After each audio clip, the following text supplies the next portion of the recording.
teman-teman, kami di sini akan menjelaskan organ pencernaan manusia. Yang pertama adalah mulut. Di dalam rongga mulut terdapat gigi, lidah, dan air liur. Gigi dan lidah berfungsi untuk menghancurkan makanan sehingga bentuk dan ukurannya mengecil dan bisa ditelan ke dalam perut. Selain dan mencerna secara mekanis, di mulut juga terjadi pencernaan secara kimiawi.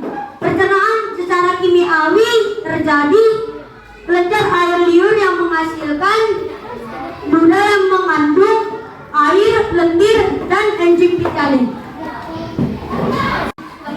Setelah itu ada yang namanya gigi. Berdasarkan fungsinya, gigi dibedakan menjadi tiga, yaitu gigi seri, gigi taring, dan gigi gerak.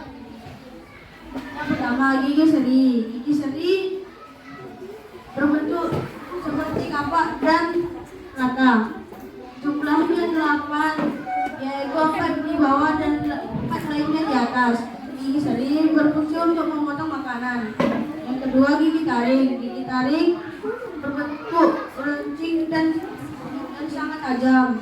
Jumlahnya 4, yaitu 2 di rahang atas dan 2 lainnya di rahang bawah. Gigi taring berfungsi untuk menobek makanan. Ketiga, gigi geraham. Gigi geraham berbentuk rata dan lebar. Jumlahnya 8 pada anak-anak dan 20 pada orang dewasa. Gigi geraham berfungsi untuk mengunyah makanan dan melumatkannya. Berikutnya ada lidah. Lidah merupakan indera pengecap. Lidah berguna untuk mengatur letak makanan supaya mudah dikunyah. Permukaan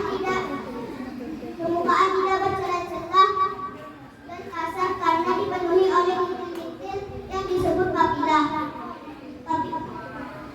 Pada papila terdapat saraf pengecap yang berfungsi untuk merangsangkan rasa makanan ke otak. Setelah sampai ke otak, kita dapat merasakan makanan. Itulah sebabnya kita dapat merasakan manis, asin, asam, dan pahit. Air ludah. Air ludah dihasilkan oleh kelenjar ludah. Air ludah berfungsi untuk melancarkan pencernaan di rongga mulut. Makanan kering menjadi basah ketika bercampur dengan air ludah. Di dalam air ludah terdapat enzim vitamin yang dapat mengubah karbohidrat menjadi zat gula. Makanan yang selanjutnya ada kerongkongan. Makanan yang telah dicerna di rongga mulut ditelan melalui kerongkongan. Kerongkongan adalah saluran penghubung mulut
masuk ke dalam usus halus. Usus halus dibagi menjadi 3, yaitu usus 12 jari, usus kosong, dan usus penyerapan. Di dalam usus halus terdapat 2 proses pencernaan, yaitu pencernaan secara kimiawi dan penyerapan sari-sari makanan. Selanjutnya usus 12 jari. Usus 12 jari perkenaan dilakukan oleh bantuan getah pankreas dan getah empedu. Getah pankreas berasal dari kelenjar pankreas dan getah empedu berasal dari hati atau hepan.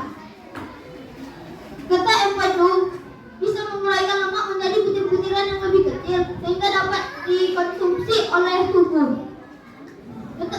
Di dalam getah pankreas juga terdapat enzim-enzim sebagai berikut. Yang pertama adalah enzim amilase. Enzim amilase bisa mengubah karbohidrat menjadi zat gula.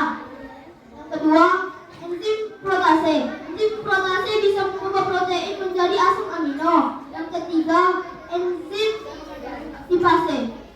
Enzim itu bisa mengubah lemak menjadi asam lemak. Selanjutnya adalah usus besar. Setelah sari-sarinya diserap oleh usus halus, sisa makanan akan masuk ke dalam usus besar. Usus besar terdiri dari 3 bagian, yaitu usus besar naik, usus besar melintang, dan usus besar turun. Usus besar juga berguna untuk mengatur jumlah air dan sisa makanan. Jika usus besar telah penuh, kita akan merasa ingin membuang air besar. Usus besar juga terdiri dari kolon kalsium, kolon dendrit, kolon dendrit,